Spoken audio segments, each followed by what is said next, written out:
Okay, in today's video, I'm going to be explaining to you a little bit about this TPMS sensor right here.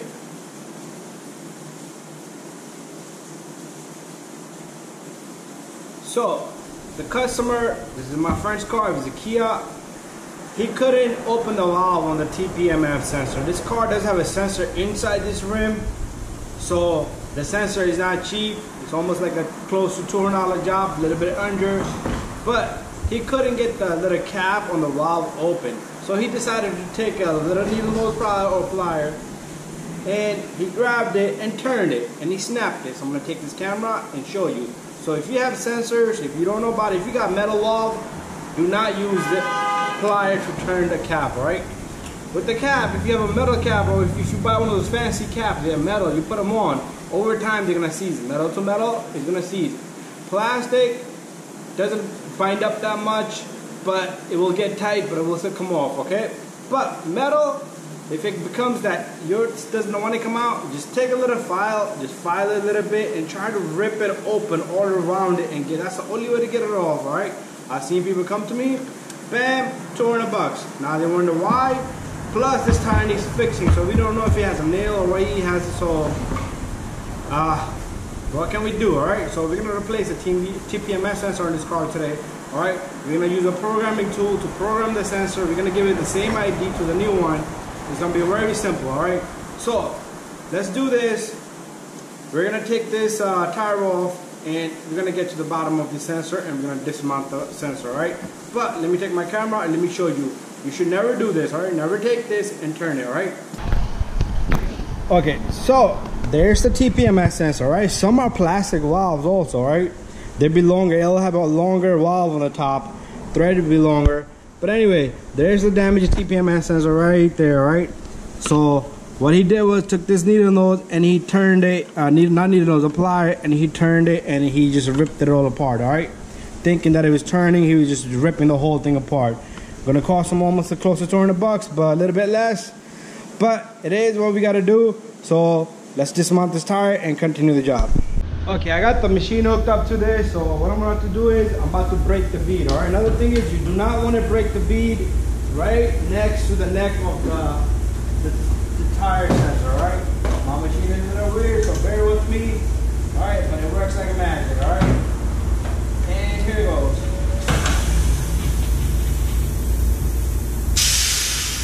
Alright, I think I don't have enough pressure. My compressor just came on. I just turned it on. So give it a few minutes, 4 or 5 minutes, and we'll just continue. Alright, it's been running for a few minutes. Let's give it a shot. Alright, here it goes. Hopefully it has enough pressure there. There you go. You only need to break the bead on one side, alright? I'm going to take this tire, and I'm going to put it on top of the machine here. Alright, let me bring the camera over.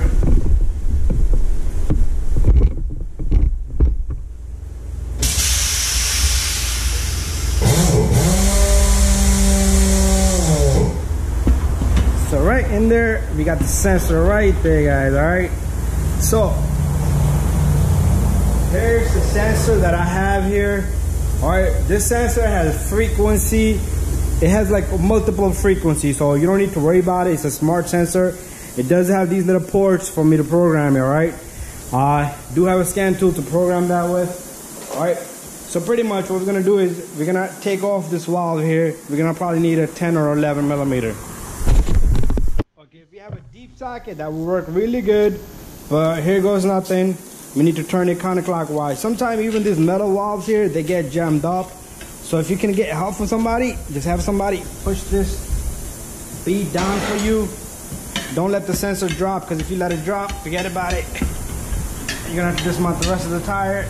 But what I like to do is, I like to stick this here and just hold it, put my stomach on it, and that holds that down, all right? So, this is a piece that comes out. There's a small washer, this metal washer, and below that is a small little plastic washer, right? There you go.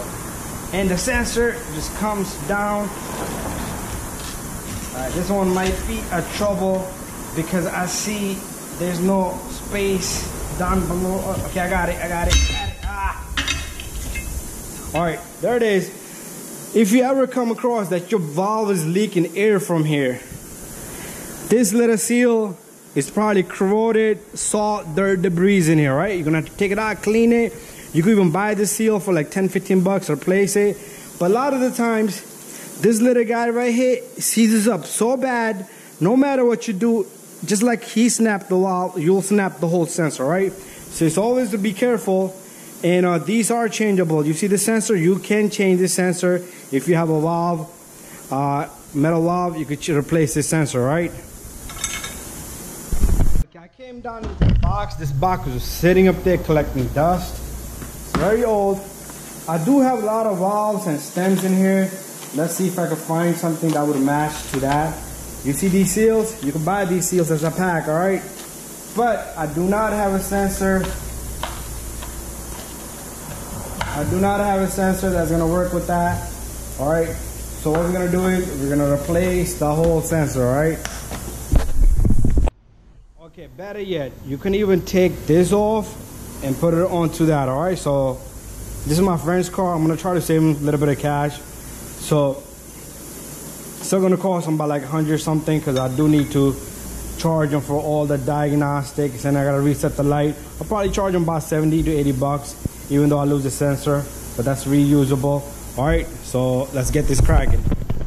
All right, ignore all the noise, guys. I'm sorry, but here it goes. So what we're gonna do is we're gonna take this off. All right, we need this valve. That's what we need, all right? And we're gonna take this little guy off right here.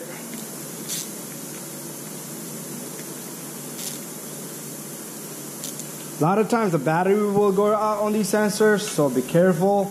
Even though you're putting a sensor back in, it might be low on battery, but this car is pretty new. He messed up, but here it is. So we're gonna reverse the procedure from here in. If your car has a little screw down below, you do not need to replace. Don't even try to attempt to take it off, all right? The valve itself, if your sensor went bad only, all right? But if you broke the valve, then you do need to take it out. But there it is, nice and tight. And that's good to go, all right? So, what we're gonna do is, we're gonna take this sensor. Again, it has a little plastic and a metal top, right? So we're gonna take all this. What I like to do is, I like to put a little bit of lube right here, right, on this seal. So take WD-40 or something, not WD-40, to like the lube for tires, which I have in this spray. It's just like water-based, it dries right up. All right, so a little bit of that. Make sure the hole here is nice and clean, all right? This one's, if you have aluminum rim, it's definitely gonna be dirty and corroded. But since this one's not aluminum, we should be all right here. So let's see if I can get this little bad boy to sit inside, all right? This is the point where you play around with the tire and get that sensor in there. If you drop it, if I drop it, oh well, then I gotta do what I gotta do, all right? But there it is, I got it, but I'm about to drop it any moment. It's about to fall on me any moment.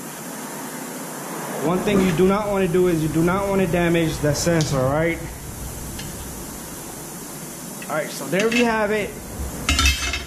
Plastic seal and the metal seal on the top. So the plastic goes first. Oh, big gloves. And then your screw, all right? Just to let you know, you do need to torque this, all right? The torque on these are not too much. Every car is different, so look it up. So pretty much, we're done here, guys, all right?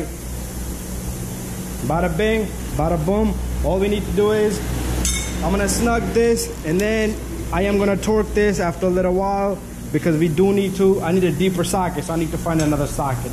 So thank you for watching, guys. There it is. If you mess up, that's what you're gonna be doing if you destroy the rim and the sensor. But anyways, thank you and bye-bye.